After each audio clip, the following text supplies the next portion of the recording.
That kind of integrity was something he hadn't seen in the boardrooms or luxury circles he lived in. "All right, then," he said softly, reaching for one loaf. "I'll buy just this one." He tore off a piece and took a bite. It was cold, soggy, and hard. But as he chewed, something inside him broke. He couldn't remember the last time he ate food that came with such pure intent behind it. "It's good," he said quietly. Her face lit up with a smile so bright it seemed to cut through the storm. "Really?" "Really," he nodded, smiling back. "Who bakes them?" "My mama," she replied proudly.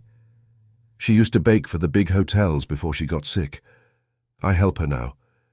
We sell the bread every evening so we can buy her medicine and food for my little brother, Jonah." Ethan's chest tightened.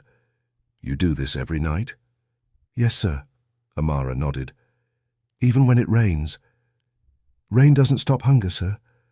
Mama says the world doesn't wait for us to feel better. So I don't wait either." Her words hit him harder than she could ever understand. He had spent his whole life chasing profit, building walls of wealth so high that no one could touch him. But this small girl, drenched and shaking, was teaching him about courage, sacrifice, and the kind of strength that couldn't be bought.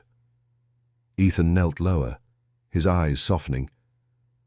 "Amara, do you go to school?" She looked down, fidgeting with her basket handle. "I used to, but when Mama got sick, I stopped. I promised her I'd go back when she gets better. She says I'm smart, that I can be a teacher one day." "And what do you think?" Ethan asked. Her lips curved into a brave little smile. "I think I can, sir. I just need to sell a lot of bread first." Ethan's heart sank. The innocence in her voice and the fire in her spirit tore through the armor he'd worn for years. For a long time he said nothing, just stood there, staring at this little warrior who refused to give up on life no matter how cruel it was. Finally, he said, "Amara, can you show me where you live?" Her eyes widened again. "Why, sir?" "I just want to make sure you and your family are safe. Is that all right?" She hesitated, glancing toward the dark alley behind her. No one had ever asked that before. No one had cared. But there was something about this man, his tone, his kindness, that felt genuine. After a moment she nodded slowly. "All right, sir. It's not far. I'll show you." Ethan smiled gently, offering his hand. "Lead the way, Amara."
And as the two of them began walking through the flooded street, the billionaire in his $1,000 suit and the little girl in her torn dress, the rain kept falling, washing away more than just the dirt from the road.